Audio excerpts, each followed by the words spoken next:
जय हिंद स्टूडेंट्स, एक बार फिर से स्वागत है आपका अचीवर्स लर्निंग के इस नए वीडियो में। जैसा कि आप जानते हैं, आईटीआई के एग्ज़ाम के लिए मैं आईटीआई के मोस्ट इंपॉर्टेंट क्वेश्चंस की वीडियो बना रहा हूँ इस समय। तो अब तक जो मैंने इंजीनियरिंग ड्राइंग या एम्प्लॉयबिलिटी स्किल्स की इंपॉर्टेंट क्वेश्चंस बना के वीडियो डाली है, उसमें मुझे अच्छा रिस्पॉन्स मिला है और अधिकतर क्वेश्चन उससे ही पूछे गए हैं। ठीक है, तो उम्मीद करता हूँ आपने पढ़ लिए होंगे। चलते हैं, आज हम अगले एम्प्लॉयबिलिटी स्किल्स के इंपॉर्टेंट क्वेश्चन पढ़ेंगे। जैसा कि आप जानते हैं, टोटल 25 क्वेश्चंस एम्प्लॉयबिलिटी स्किल्स के आते हैं, यानी कि 50 नंबर का सिर्फ पेपर एम्प्लॉयबिलिटी स्किल्स का होता है आईटीआई में। तो ये सबके लिए, हर ट्रेड के लिए, फर्स्ट ईयर सेकेंड ईयर दोनों के लिए इंपॉर्टेंट है। चलते हैं अपनी वीडियो की तरफ। Question number 1, our resume should be dash A short and precise, B fancy and colourful, C having long and detail information, या D having acronyms and abbreviation. इसका जो सही आंसर है वो है answer number A, resume should be short and precise, यानी कि एक रिज्यूम को, एक बायोडाटा को होना चाहिए संक्षिप्त और सटीक। Question number 2, a written description of duties and responsibilities to be carried out in his job called A CV, B job description, C resume, या D job application। तो इसका जो सही आंसर है वो है ऑप्शन बी जॉब डिस्क्रिप्शन। आप इसको साथ में याद करते हुए चलिए ताकि आपको बाद में रुकना ना पड़े। Question number 3, after receiving interview call what is the next step. साक्षात्कार कॉल प्राप्त करने के बाद अगला कदम क्या होना चाहिए। A send application letter, B prepare the resume, C appear the interview, या डी सेंड रिज्यूम। ये बहुत ही इंपॉर्टेंट क्वेश्चन है। मैं बता दूं कि ये हर बार, या एक दिन में 3 शिफ्ट चल रहे हैं एग्जाम की, तो 3 में से किसी 2 शिफ्ट में तो पक्का पूछा जा रहा है क्वेश्चन। तो ये आपको याद कर लेना चाहिए। इसका सही आंसर है अपीयर द इंटरव्यू, यानी कि हमें इंटरव्यू का कॉल आने के बाद हमें साक्षात्कार यानी इंटरव्यू में अपीयर हो जाना चाहिए। Question number 3, choose a suitable WH word for given sentence. Option पर dash animal do you like, A which, B why, C where, या डी व्हेन। तो इसका जो सही आंसर है वो है ऑप्शन ए विच। तो इसका जो बन जाएगा answer which animal do you like. Question number 4, choose the correct punctuation mark after the word Rohan in the given sentence. दिए गए वाक्य में रोहन शब्द के बाद सही विराम चिन्ह का प्रयोग कीजिए। Rohan, David and Ram are playing hide and seek, A comma B period, C slash and D hyphen. तो इसका जो सही आंसर है वो है ऑप्शन ए। इसमें मैंने आंसर के 0 लिख दिया है गलती से, तो आप इसको यहाँ पे कर लीजिए ऑप्शन ए, यानी कि कॉमा, रोहन के बाद कॉमा पंक्चुएशन मार्क लगेगा। Question number 5, choose the correct response for the given question. दिए गए प्रश्न के लिए सही उत्तर चुनें। हाउ हैव यू बीन, इसका जो सही आंसर होगा बताइए। A very well and you, B thank you and you, C same to you, या डी ऑन वेकेशन। तो इसका जो सही आंसर है वो है option A very well and you.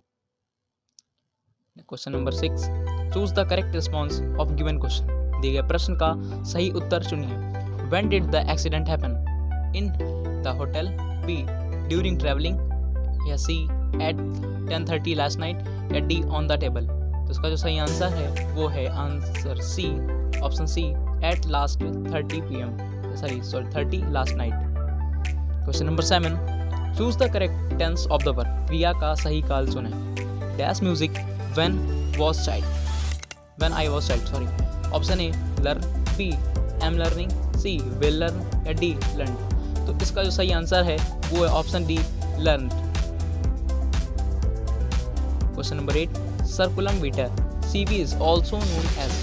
CV को के रूप में भी जाना जाता है। A resume, B job description, C cover letter, या डी एप्लीकेशन लेटर। तो इसका जो सही आंसर है वो है आंसर ए, यानी कि resume. Question number 9, fill in the blank with the comparative adjective. तुलनात्मक विशेषण से रिक्त स्थान की पूर्ति कीजिए।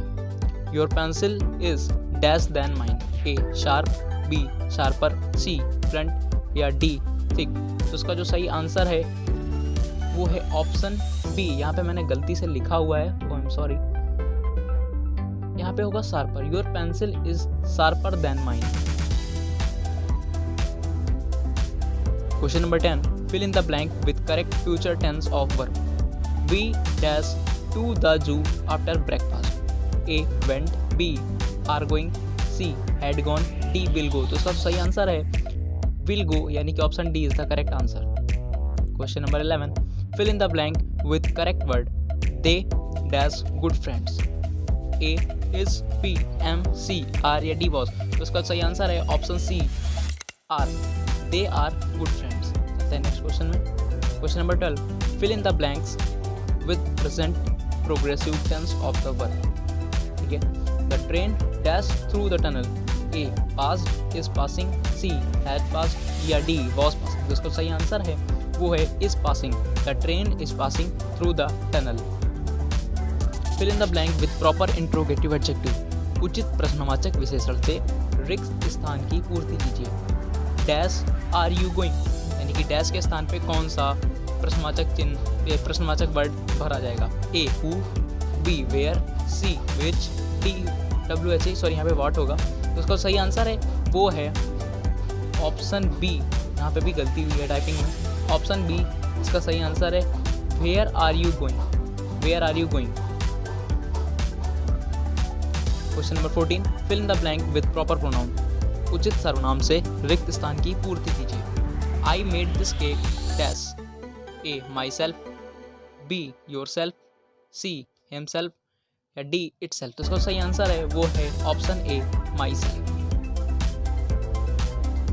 Question number 15, fill in the blank with the proper pronoun, उचित सर्वनाम से रिक्त स्थान की पूर्ति कीजिए। She made this cake, A itself, B myself, C herself, D himself.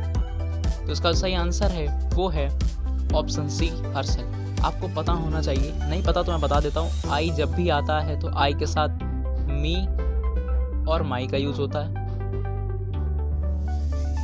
सी के साथ हर का यूज होता है और ही के साथ हिम का यूज होता है। आप इससे याद कर सकते हैं। इसमें आई और शी का क्वेश्चन दिया गया है, ही का क्वेश्चन भी आ सकता है, वहाँ पे आप हिम सेल्फ लगा के आएंगे। क्वेश्चन नंबर 16, उचित कर्मवाचक सर्वनाम से रिक्त स्थान की पूर्ति कीजिए। Fill in the blank with the proper reflexive pronoun. She was, he has heard dash, A myself, B herself, C himself या डी इटसेल्फ। इसका जो सही आंसर है आप देख पा रहे हैं option B herself, she has hurt herself. आपको पता है, मैंने बताया कि सी के साथ हर सेल्फ लगता है, तो आप उसको वहीं पे लगा दीजिए। Question number 17, fill in the blank with suitable adjective for the given sentence. दिए गए वाक्य में उपयुक्त विशेषण से रिक्त स्थान की पूर्ति कीजिए। The little girls dash eyes revealed her mischief, A कभी, B weak, C short sighted या डी ट्विंकलिंग। तो इसका सही आंसर है वो है ऑप्शन डी ट्विंकलिंग, यानी कि the little girls twinkling eyes revealed her mischief. Question number 18, fill in the blank with suitable place preposition. उपयुक्त स्थान पूर्व सर के साथ रिक्त स्थान की पूर्ति करें। My house is dash the floor, at, B, in, C, on, D under. तो इसका सही आंसर है वो है option C on. Question number 19, fill in the correct question word. सही प्रश्न शब्द भरें। Dash is the speaker in the function, A what, B when, C why या डी हु। इसका सही आंसर है वो है हु, यानी कि option D who is the speaker at the function. Question number 20, low level language also called. निम्न स्तर की भाषा को कहा जाता है। A source code, B middleware, C machine language या डी असेंबली लैंग्वेज। उसका सही आंसर है वो है ऑप्शन सी मशीन लैंग्वेज, यानी कि मशीन लैंग्वेज को लो लेवल लैंग्वेज भी कहा जाता है। Question number 21, pronunciation refers to. उच्चारण को संदर्भित करता है। A diphthong, B consonants, C punctuation या डी प्रोडक्शन ऑफ साउंड। तो इसका जो सही आंसर है वो है production of sound, option D is correct answer. Question number 22, rearrange the following set of words into meaningful sentence. निम्नलिखित शब्दों के समूह को अर्थपूर्ण वाक्य में पुनर्व्यवस्थित करें। Teacher dash school slash work slash C slash A slash H. हमें इन शब्दों को यानी इन वर्ड्स को मिला करके एक ऐसा सेंटेंस बनाना है जिसका सही अर्थ निकलता हो। तो आप जानते हैं, पहला पढ़ते हैं, school work as a she teacher. नहीं, कोई मतलब नहीं। She work as a school teacher, इसका मतलब है, तो इसका जो सही आंसर है वही है option B, C work as a school teacher. Question number 23, the word that express a sudden and strong feeling is called. अचानक और प्रबल भावना को व्यक्त करने वाले शब्द कहलाते हैं क्या? A punctuation, B interjection, C conjunction या डी एपोस्ट्रोफी। तो उसका जो सही आंसर है वो है option B interjection. Question number 24, when you greet higher officers such as teacher, instructor and supervisor you should use. जब आप शिक्षक, प्रशिक्षक या पर्यवेक्षक जैसे उच्च अधिकारियों का अभिवादन करते हैं तो आपको उपयोग करना चाहिए क्या? गुड मॉर्निंग, बी हेलो, सी हे या डी हाय। तो आप जैसे जानते हैं कि आप जब अपने से बड़ों से बात करते हैं तो आप कहते हैं गुड मॉर्निंग करके बात करते हैं, तो ठीक है, तो आपका ऑप्शन ए सही है। Right answer option A good morning. Question number 25, which is the silent letter in the word answer. Answer शब्द में कौन सा मूक अक्षर है? A R, B E, C S या डी डब्ल्यू। तो इसका जो सही आंसर है वो है ऑप्शन नंबर डी, यानी कि इसमें जो डब्ल्यू है वो एक साइलेंट लेटर है। Question number 26, which one is do's of discussion etiquettes. कौन सा डूज चर्चा शिष्टाचार का है? A lose your temper, B listen the others, C talk about irrelevant details, D use impolite और रूड लैंग्वेज। इसका जो सही आंसर है वो है listen to others, option B सही answer. Question number 27, which one is a don't of discussion etiquette. ये discussion के एटिक्विटी वाले डूज और डोंट्स के क्वेश्चन काफ़ी पूछे जा रहे हैं इस सफर। तो ऑप्शन है पढ़ता हूँ मैं, B open minded, option B use moderate tone, option C listen to others या ऑप्शन डी आर्ग्यू अननेसेसरी। तो इसका जो सही आंसर है वो है आर्ग्यू अननेसेसरी। ये डोंट्स का शिष्टाचार है। Question number 28, which one is a cardinal number. Cardinal number कौन सा है? ए 10, बी वी, सी वी आई आई या डी एक्स। आप इसमें देख पा रहे हैं तीन में से एक ही ऑप्शन है जो सबसे अलग दिख रहा है, तो आप आसानी से इसका बता सकते हैं, option A 10। Question number 29, which one is a cardinal number. Cardinal number कौन सा है? ये काफ़ी सरल सवाल है, आप जान रहे हैं, देख रहे हैं। Option A X, B double I, C I V या डी 3। तो इसका सही आंसर है ऑप्शन डी यानी कि 3। Question number 30, which one is the cardinal number. Cardinal number कौन सा है? आई वी, 10th, फर्स्ट या 1। तो इसका आप देख पा रहे हैं जो नॉर्मल गिनती लिखी है वही होती है cardinal number. Question number 31, which one is a cardinal number. Cardinal number कौन सा है?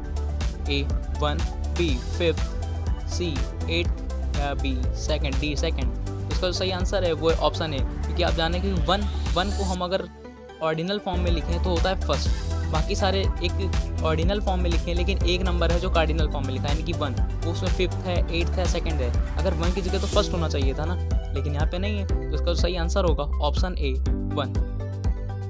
Question number 32, which one is an exclamatory sentence. जिसमें आदि उद्बोधक वाक्य कौन सा है? A what is a beautiful house it is, A it is a beautiful house, is it a beautiful house, your house is beautiful. तो इसका जो सही आंसर है वो है option A what is your what a beautiful house it is. Question number 33, which one is an active voice. कौन सा सक्रिय आवाज में है? अच्छा, option A Ram has passed the exam, B the bell was caught by him, C the book was being read by he, D we were driven home by dad. देखिए, तो मैं आपको बता दूं इसका एक्टिव वॉइस का सेंटेंस पता करने के पहचानने का एक तरीका, जब भी एक्टिव वॉइस का सेंटेंस आएगा तो उसमें ये जो लिखा है ना, आई एम सॉरी,